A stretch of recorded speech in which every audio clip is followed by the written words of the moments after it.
All right, next up on the stage, we got a woman who is the art editor of the Bozeman Daily Chronicle, co-host of the Magic Monday Show on KGLT, freelance writer and occasional actor, record store junkie, and Montessori school teacher, and part-time model.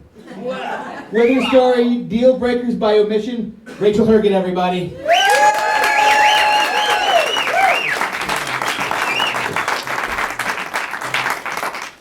Hi. So, I turned 30 last year.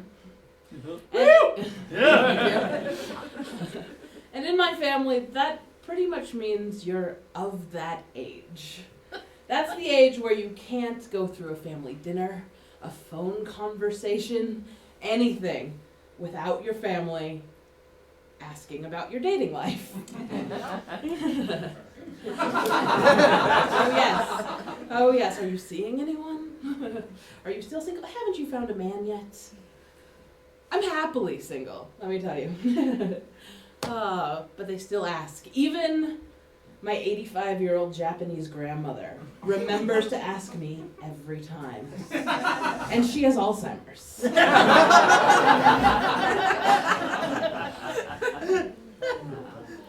Yeah.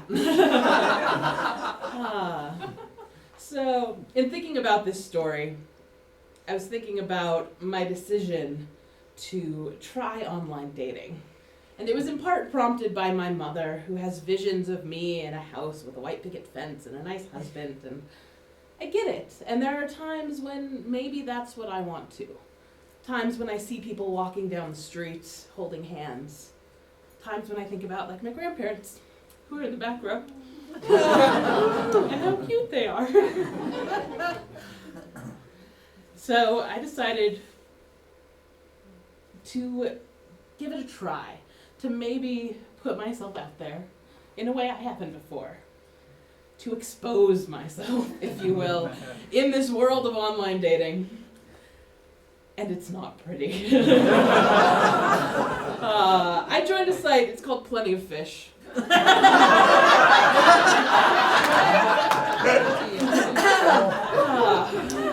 But the kind of fish that you expect are not the kind of fish you find. I ended up, I feel, less exposing myself and more exposing a whole culture of men. Let me start with the worst ones. Why not? One of the gentlemen I talked to sent me a message. All it said was, hey. I get a lot of those messages. Hey. Hi. How was your day? Hey, sexy. Like, what are you trying to say here?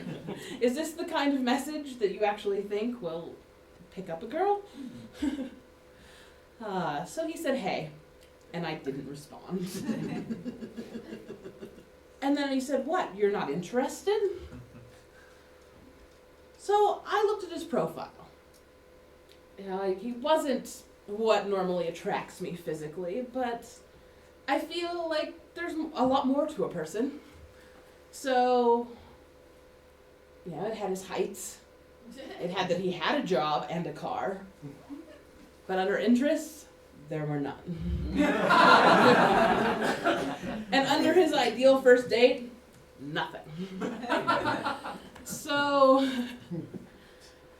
I told him, hey, I don't know if I'm interested. I can't tell from your profile. There is nothing here that tells me anything about you. He said, well, that's why you ask questions. I'm a journalist by trade. I've worked in a newspaper for a long time. I interview people all the time. I'm pretty damn good at asking questions. But I started with something basic. What do you do for fun? His reply was nothing. Really, he typed out nothing. He has no interest. He does nothing for fun. I'm not that person. I am, if you can tell from my bio, I like to do a lot of things. As much as humanly possible in any given day or week. So he says nothing, and I am in the middle of crafting a really delicate response about how maybe this is not the guy for me. Like, I'm sorry. Yeah. And I get another message from this, we'll call him a gentleman.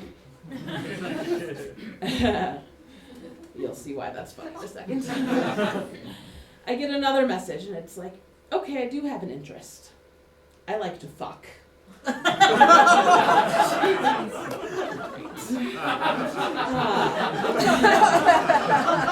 Sorry, Griffin. Yeah. So I eventually sent him my nice decline, and he sent me another message back telling me that I was boring him. So I blocked him. Never spoke to him again. Quite happy about that. Part of these online dating sites is you spend a lot of time perusing through people's profiles, and you click on their picture, they generally say a lot about you.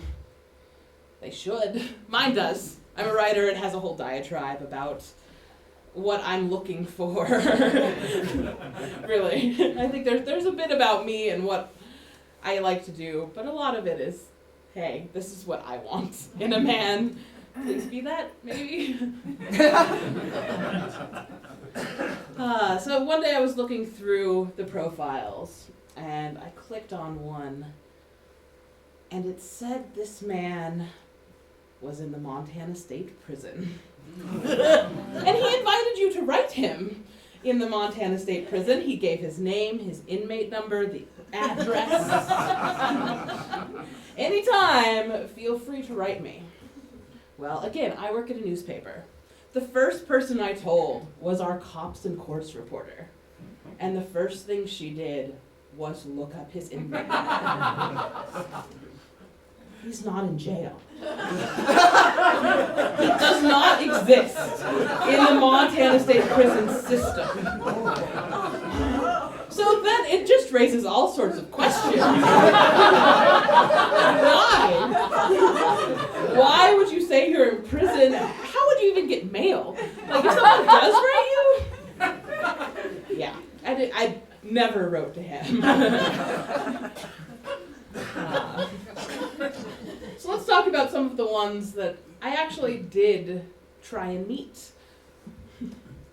The first one seemed very much a Bozeman type guy. His title of his profile said, "Must love dogs."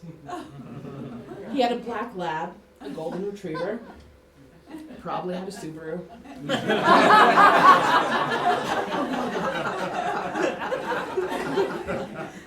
And he was an engineer. He seemed to have a lot going for him, a lot that I would be interested in as a fairly intelligent woman who has a lot going for her. So I decided to meet him. I was like, okay, yes, I've talked to you a little bit. Let's actually meet. And we decided Sunday afternoon football, middle of winter football season. One of my many interests is sports. I do enjoy football. I used to write about football, the Bobcats, go Cats. And set up a date, Sunday afternoon, to go to his house. I know that's not the smartest thing. My mother is not in the audience today. So arranged to go to his house Sunday afternoon to watch football. And I start to get ready. I'm a girl. I just took a shower. When my phone goes off, my phone dings, "You have a new message." And in that message it said, "By the way, I have a really big house and my mother lives with me." And I took a deep breath. I said, okay, you know, in this day and age, we've had a recession, this happens. This happens. Maybe he's a really great guy taking care of his mother. And so I decided to give him the benefit of the doubt and meet him anyway. 20 minutes later, I get another message. I'm sorry, it's not going to work out today. Then the benefit of the doubt went out the window. Now all I can think is he does not let his mother live with him.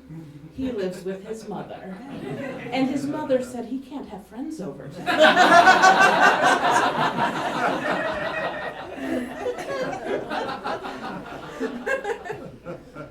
So the next man that I met also seemed to have a decent job. He was building cell phone towers and leading crews of people to do that all around the country. His profile said he lived in Bozeman. He was in his mid-30s. He seemed to have a lot of interests that I shared. So we started talking, of course, and conversing about those interests, about music, about art, about all sorts of things, when the conversation changed. And the conversation went from questions about getting to know you to, what's the weather like in Bozeman? To, can you help me find an apartment? To, do you think my truck will make it up that hill? And come to find out, he doesn't actually live in Bozeman. He's maybe planning on moving here. But aren't there other sites for that sort of advice?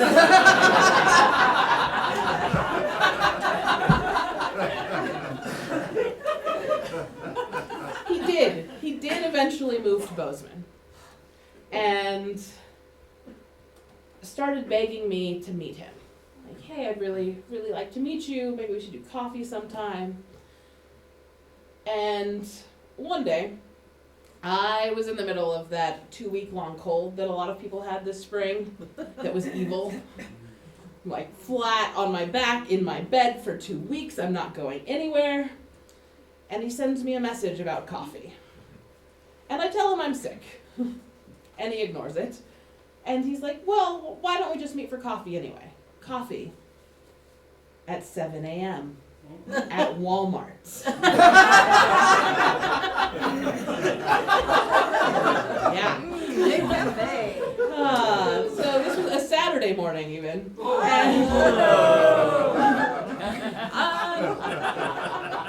I'm a night person. I really like music and theater and spend a lot of time out in the evening. I am not a morning person. And I feel like I have a conscience. So I'm not a Walmart person either.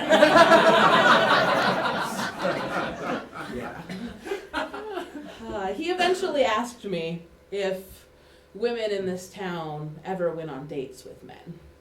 And I told him that maybe if men asked a woman on a date that she would actually want to join him, then we might think about it. But we were done. So I have one more guy to tell you about. Again, he seemed nice enough. They always seem nice enough, right? It's online. He talked about having a job at the university. He was a researcher. He talked about going out to see music. He talked about hunting. He was outdoorsy. That's attractive to me. His profile picture showed him at a bar from about here up with a pint glass. It looked like it was some beer festival. He said he liked beer, like different kinds. He said he liked wine and was a connoisseur of these things. Yeah. So we talked a lot for about a week before I started learning by then that, okay, I'm going to give this a little more time. So it was about a week of conversations online and then via text message before I decided, okay, I'll give this guy a shot. I'll actually meet this guy. And how it came about was one evening we were talking about what we were going to have for dinner, and he was talking about leftovers. And for me, as someone who grew up with my Japanese grandmother, leftovers for me mean one of two meals. You're either making fried rice, or as she says, and everyone says to make fun of her in my family, fried lice, or you're making ramen. And we're not talking about the 99-cent ramen packages, although you can start with those and make it just fine. But they generally have some sort of meat and you throw in nice fresh eggs and vegetables, and it becomes this soup that is incredibly appetizing and way better than what we ever had in college. So we agree that we are going to meet at his house and combine our forces. We're going to add his leftover pulled pork to my ramen making skills and concoct this meal. So I drive to Livingston and I show up at the street corner, he had said, because he never gave me his exact address, he gave me a street corner. And I showed up, looked around, and sent him a message. Okay, I'm here. Where is here? What house? Anything? And thinking, maybe he'll come outside and meet me. No, he kind of gives me directions to which house. And I walk up the front steps, and I see his face appear, like above me, and I'm like, okay, he looks like his profile picture. That's a good sign. It's kind of what these days people call lumbersexual. Plaid shirt and big beard. So walk up the steps, see if he's smiling, things are going well. And I keep walking up the steps, and all of a sudden I'm staring down at him. And even though his profile said he was 6'1", he was in a wheelchair. Now, some people here would have ran. I'm not one of those people. I like to think that we all have something to offer. And that if he were actually the man for me, that we could work past that. So I went inside. And we started to make dinner, which turned into me making dinner because he was pretty immobile. I would ask him for ingredients and he would reach for them with one of those mechanical claw grabber things.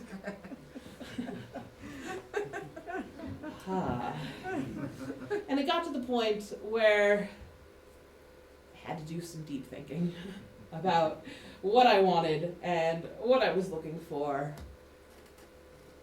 And I started to realize, as we're talking, as he asks about my favorite beer, and it's not good enough, and he asks about my favorite wine, and his is better.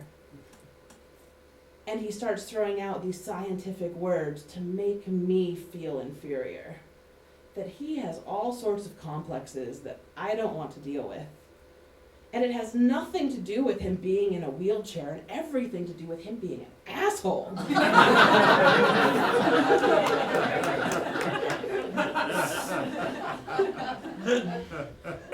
So then you get to that point where you're starting to look around for an exit strategy. Like, okay, now I know this is going nowhere. How do I get out? And I did. I felt like I stayed through dinner, left him the dishes, and said, I have to work in the morning. It's Sunday night. I gotta go. Get me out of here now. And I never spoke with him again either. And so, online dating hasn't been the best for me. And I'm still happily single. I really do like my life. There are times when it would be nice to have a significant other. People last night decided they were going to take up a collection for me to join a site that's paid, because apparently you get what you pay for. So maybe Match.com is in my future. But until then, I'm single and I can get my coffee anywhere but Walmart.